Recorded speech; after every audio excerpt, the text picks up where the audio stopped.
So let's just talk about a little bit of, your journey of getting on MasterChef and, how you got there. And this is crazy. Really one of the most, I would say, random things that's ever happened to me. I've never, I still don't know if I really want to be on TV or anything. It's too late now. But it was never a plan of mine. I, frankly, like, I've always enjoyed being kind of behind the scenes, so to speak. Man, one day, I'm sitting around and I had started a diet. I'd started keto. I think I had like just turned 30 and I realized I was like, man, I'm like pushing 350 pounds or so. I'm like, this is enough. Like I got to make a change. So I started keto immediately, just like, I don't know, somebody who loves to cook. I just started cooking up good keto food. And, my fiance's like, man, you have to like make an Instagram or do something with this. This is really cool. Like nobody's really doing this, Wow. Nobody's making keto food like elevated or whatever. And I was just doing it in my house for me, really, because I just wanted to like stay interested. Like I'm not going to sit around and eat a salad every day. It's just not how I eat. So, I wanted to eat real food and like make it fun. Made an Instagram. Long story short, a couple months in, I got a few followers, nothing crazy. Maybe a couple thousand followers or whatever, which is still really proud of it. Yeah. I was like, whoa, what happened here? And basically, my name was submitted for MasterChef season with just like kind of like nomination thing. You just put in your name and your Instagram or Facebook or whatever. They reviewed it. 2 weeks later, I get a phone call from an LA number. Like I answer, hey, can you be in New York City to cook for one of Gordon Ramsay's chefs in 3 days? Yeah, I can. Wow. And it was crazy. Wild because they said there's not going to be a kitchen there. So you got to bring a dish and you can like assemble it. You'll have a couple minutes to assemble it, but you can't cook here because it's at a hotel. So you just got to bring a dish. They're like, it's cool if it's cold. We understand. Like, we're not going to judge you for the fact that it's going to be kind of like cold, but can you be in Times Square in 2 or 3 days? That's crazy. That's crazy. Yeah, present a dish for this like culinary director for Gordon Ramsay. So I sous vide some duck breast, did roasted golden beets, goat cheese mousse, some strawberry coulis. Kind of did like a nice little setup. Threw it in a cooler. Got the in little delis. Yeah. Got there, put it on the plate. Duck pre-sliced. I bet it was still a little warm if you had it in the cooler and the delis. No. Hell no. It was like a 6-hour drive at the time for. Oh, okay. Oh, okay. No. I'm sorry. No. I thought. No, it was nuts. I was living in Pittsburgh at the time. This was like 3 years ago now. Definitely not warm. But no, definitely not warm. No. And I didn't know what the hell was going on. I get there and there's like, if you've ever watched American Idol, like they go to the different cities and they people line up with the signs and there's thousands of people. Yeah, totally. So that's what this is. They're doing the citywide open auditions in like 8 or 10 cities, and each of them have like thousands of people show up or whatever and try to get in. I was kind of one of these people who was invited, so I didn't have to do that. I didn't have to like get in line. So I get there, they bring me to this room with like 100 people. I put this duck down, and this culinary director walks by and he like just like leans in. He's like, "You knocked us out of the park," and that was kind of like how it started. So.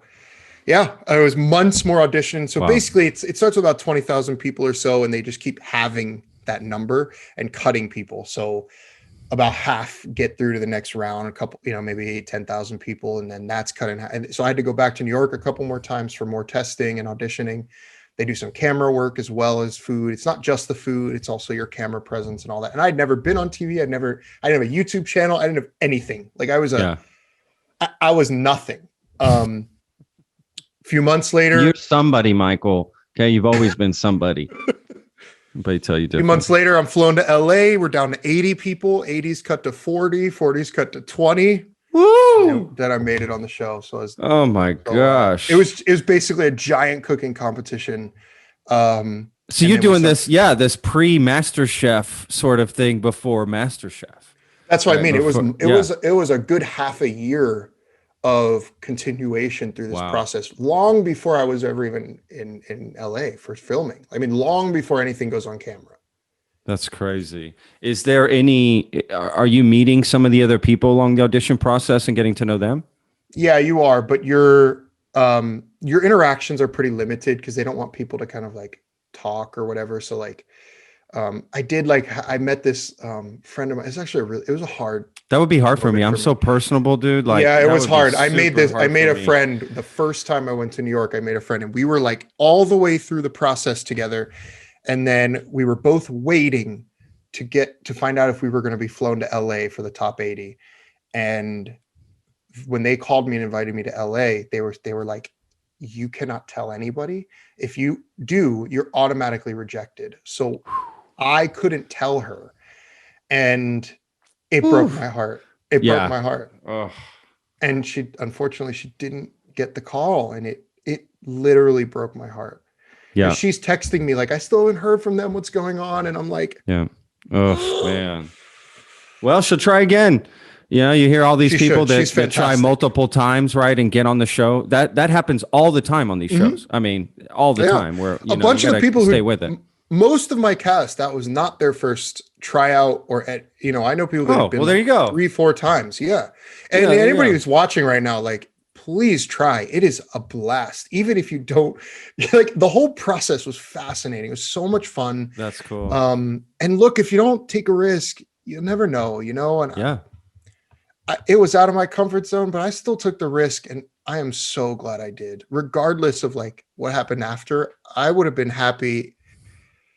I didn't expect to get every round. I was shocked, right? Like every round I was surprised, because you're talking about really good talent. Like you're going up against a lot of really serious talent. And I'm really like kind of Yeah. just like blown away by like the whole process and how it just really pushed me out of my comfort zone from day I mean, you one. crushed it on the show, man. You crushed it on the show. Thank you. You did so well. You know, you got so many compliments. I mean, obviously there were some things that happened, right? It's the show. So everyone It's the has show. those moments, right? You know, They it's have the to make show. TV. Yeah. They have to make TV. I can't. I have some pretty strict rules about what I can say and not say, and I don't want to give out spoilers either, because that's not good internet etiquette. But they have to make TV, and Yeah. Of course. Yeah, it's tough. Well, you know, it's this, and you got lights on you. There's, these amazing chefs in front of you. Like the tension, just and the pressure from that alone. I mean, I just don't even know how I would handle that sort of situation. Well, and it's very real. It's reality TV, so there's some, by nature, there's certain things that are staged. Yeah, like that clock is real, right? Like the clock is real. You're really cooking. Real. I mean, oh yeah, when they have like those mystery boxes and you have to cook, you don't know what you're going to cook. You don't have time to plan it. They taught us nothing. There was no planning or like, here, we'll let you practice this. No. So you sort of may have an idea of what's coming up. They might show you a technique, but that's false. That's a myth, right? Of the show. They don't show you that Not stuff. even really. I mean, honestly, it's a lot more real. If you didn't come prepared, you're not going to make it. And that's part of why they layered you out, kind of cut people out. Like I studied a lot before I went, because as much as I thought, that you never know everything about the food world. Especially for me, is baking is not my, I've never worked in pastry. I've never studied pastry. It's not, you're either into it or you're not. Yeah. And with being keto, I certainly don't really bake regular things. And so I studied for months before going to LA. Like I had a list pages long of like every dough, anything that you can think of, and memorize the formulas. Like I studied that's smart. Months. That's smart. And it helped because the keto guy, like I won like the pie baking challenge or the tarte tatin, because I memorized the perfect pie crust from scratch. Like I knew what I was doing. And I remember in that challenge, Gordon being like on the mics, like, yo, Michael looks like he's doing this pro. He knew to chill his butter. He knew to and I ended up winning the challenge. The keto guy who doesn't bake won the pie challenge because I studied. Yeah. I You learned worked at other it. things. Yeah, absolutely. No, that's smart, man. And that's just a good insight for anybody looking to try out for the show. Right. And Definitely. right. It's also this myth I've also heard of. You you can't have worked in a restaurant, or you can't be a professional Wrong. chef or something. Wrong. That is a myth.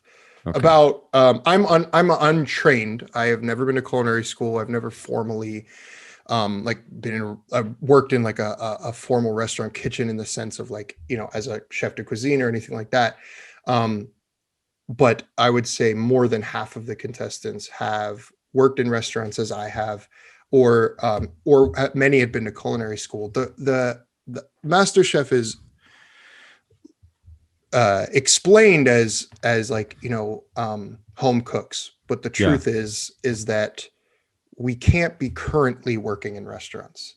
Got it. So at the time I had left the restaurant business when I was 25. And at the time I was working in real estate. So I was not working as a chef. So they do verify that you are not making money as a chef. But Okay. I think that's fair. That's still fair. Most do have some training, schooling, or history in a restaurant. You know, catering, any of it. Like there was a big range of where people got their talent. But there's you know, I like this kind of myth busting thing we're doing right now. Any other reality TV myths you want to ask me? Because this is kind of cool. Because I learned a lot out there. Yeah, I look, I have another one. Absolutely. So like when you're set up to partner, right, with the partner, none of that is, I mean, that's all real, right? You're not pre-gaming it, or you know, I don't know. I mean, it just like that's really what's happening, you know, in the moment, really they're happening. showing you. Okay. Yep, So that what you're screaming happening back and forth to each other and all of very that. real. Wow. Yeah, Those are the most interesting parts to the show to me. Those are like, and the timing shocked me how real it was going to be. So, you know, when they say you have 45 minutes, or I think that when I was sent home, we had like 45 minutes to cook 7 dishes from around the world or something with a partner. And it was real. And we didn't get any planning or training. And basically, when they revealed the platter that had like the 7 dishes, they were like, you have 60 seconds to taste everything. And everybody runs up and starts like grabbing things off the table and tasting it. I didn't even get to taste it all because everybody's fighting each other. wow. And then they're like, all right, get in your line. And they start counting down, and it's just like, wow. We just had to run. I mean, it was, wow. So there's no break there to like, no, okay. Wow. No, I think this is the part where I was kind of trying to say, they have to make good TV in the sense that, I felt like MasterChef didn't necessarily, and I shouldn't say this about MasterChef. I think all cooking shows want a certain amount of chaos. Sure, of course. It's good TV. I think if everybody just like was calmly nailing their dishes, and that's boring. I go to the restaurant to see cooks in the kitchen running like a well-oiled machine. Yeah. You know? So they didn't train us. They didn't give us time to prepare because I think they wanted to really just see what would happen. So it's real. It is reality in that sense. Yeah. But I also think that sometimes you'll watch the show, and if you dare get into the Reddit hole of like seeing what people think about contestants and stuff like that, there's people that from the show that are super talented, great cooks. But the environment just didn't work for them. Sure. Because of the stress, like an athlete, and the time limits, and there's just it didn't work for them. Similarly, kind of the opposite. There's people that I in real life from my cast that I don't necessarily think are serious cooks, but they're just kept it cool and like vibed in the environment, if that makes sense. Sure. Well, there's the competition, and then there's cooking, right? Mm-hmm. It's like, it's still a competition. So if you play that right, there's just a different angle to it in some ways. Different. Yeah. That's fascinating though to hear. Yeah. That is fascinating. There's people there who did well, that if you put them behind a line in a kitchen would fall apart. You know what I'm saying? But they were great in that mode. Yeah. Totally get it. and you know, and vice versa, probably. And vice versa. Yeah. Totally. Yeah. So yeah, I think it was a really cool experience. I would love to like kind of have the chance to do it again, in the sense that I went there very much focused on the food. So I studied the food, I studied the craft, but that was only about 50% of my job there. The other 50% was being on camera, and that was something that I had never done before. And so I think that may have affected me, because all the cameras and all that, and the talking to Gordon while you're cooking and all that, it adds. It interrupts you, right? You're just like, damn, I'm trying to like. Element. Yeah. I always wonder that too when I'm watching. I'm like, are they filming that later or something? You know what I mean? Because sometimes how it is. But no, that's really in the moment. They're really interrupting you, and you're just like, damn, I really got to get these eggs boiled. Yeah, and if you stop cooking while they're talking to you, like there's also a producer behind the camera that's like kind of like yelling things at you. So like, I'm sitting there cooking, and then Gordon comes up, and you're like, and the producer's like, keep cooking, and you're like people are screaming at you, and there's 100 things going on, and there's 40 cameras and 200 staff and like different. I mean, wow, holy cow, nuts. Yeah, that sounds absolute nuts. Chaos. Absolute sounds like chaos. A gladiator arena, right? You're just like in there with the tigers. And then of course there's like the last layer of all this, which is the emotional, or just sort of the stress of feeling like I can't screw anything up. It's like this pressure of like, this is my one shot. Every episode that we filmed, I got one step closer, and you start to taste the prize. You're like, holy shit, I could actually win $250,000. Like, this could change my life. And you can't sleep, you can't think, and I think all of that emotional piece and the camera work and everything else except the food was my challenge. I would say that, and I'm pretty self-critical, so I don't say this lightly, but I think from a culinary perspective, I was among the most prepared, but I was probably among the least prepared for the TV part of it, for everything else. So what would you do differently if you went back? How would you attack that side of it differently? Ooh, interesting question, because I try not to generally in my life think backward, but not that time. Just like let's say they called you today, and they're like, you're coming back today. I think I've already done it. I think that I just through like Instagram, YouTube, doing some of this press stuff that I've been doing the last year, Hallmark Channel cooking demos and things on TV, I feel already that I am 10x better at the other stuff than I was when I was there. So comfort of being on camera. That's what it is. Your comfort of being on the camera. I got you. Okay. I understand. Yeah. Just little things like I just getting out of your own head. I think just the comfort of being. Are you worried about the other contestants while you're cooking? Are you looking around? Are you trying to see like, okay. I've always wondered that. You don't have time. That would be my downfall. That would be my downfall, because I'd be like, where are they at? What's going on over here? You have your own little station. And that smells good. Who's cooking that? Oh, shit. Yeah. I better change. Honestly, you're so overwhelmed with like your own thoughts.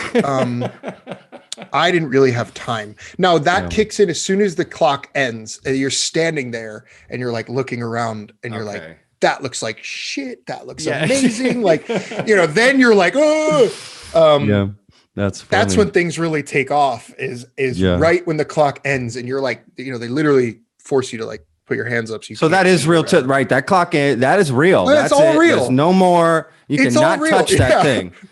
I mean, that's it. Okay, I'll say, and again, I think the only thing that isn't real per se is that by the time your food is getting tasted, it's typically cold. It's typically been. I get that totally. That's totally, I mean, it's still a show, so like that makes sense. Well, right? It just takes a long. The process takes a long time to do everything. They got to re-rack the cameras and 100%. I totally get all that. Line everybody up, get the marker set, like right, like that and it takes what we see the edited version. You get a lot more judging than you see on camera typically. So like they might show Gordon say one or two sentences to you on the episode, but of course, like they're tearing it apart, good or bad. They're digging into it, and there's 3 judges. You're getting 3 opinions.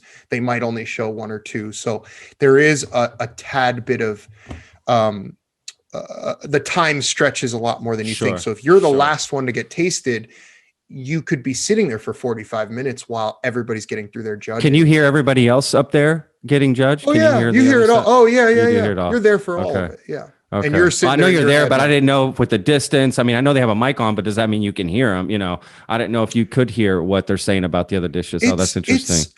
The room's the room is the size of that it looks like. So, you know, and it's silent when we're filming because we're filming, so you can hear what they're saying. Yeah, you can that's tough. That's so crazy. You hear everybody's judging and and the whole thing. Yeah.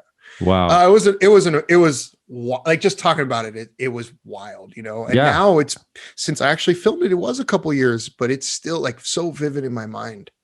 Let's talk about how to what episode you got. Just over halfway through, right? Of the season. Halfway through the season. Yeah. Yeah. It's awesome, man. Season. Holy cow. Yeah, so awesome. Yeah. I mean, holy cow. It's cool. Actually, right. I'll show you this right next to me. I keep this right next to me. I don't even open it, but this is the journal I took with me. Oh, that's so awesome. While I was there, and I would sit in my hotel room and like, plan dishes, and like, just like I had written down formulas for desserts, curds, and souffle, and classic white cake. And just like, that is so cool. This whole thing memorized, macaron formulas, like just sitting there, like studying. Anytime we weren't on set, I was studying. I feel like you could publish that as like something. I don't know. Maybe it's too personal. I don't know what I don't know what I'm allowed to.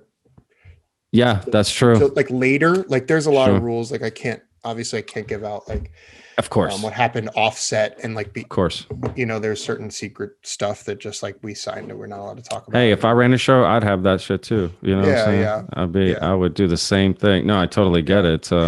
But everybody we worked with, so I'm still in touch with a bunch of people from the show.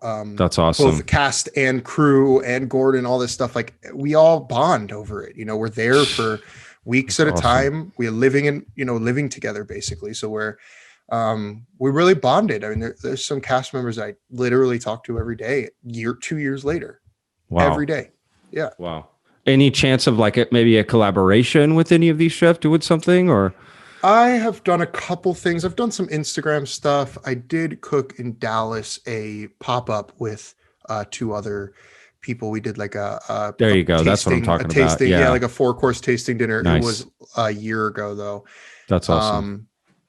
COVID obviously has affected a lot of things. I had planned on doing more cooking in person stuff, but COVID shut it down. And also the book deal, like that was a dream for me. So once I had been approached by the publisher, I went all in. Like as we started the conversation, I had to hone in to a whole new skill set. I'm not a writer. I'm not a photographer, but I am now, but I wasn't a year ago.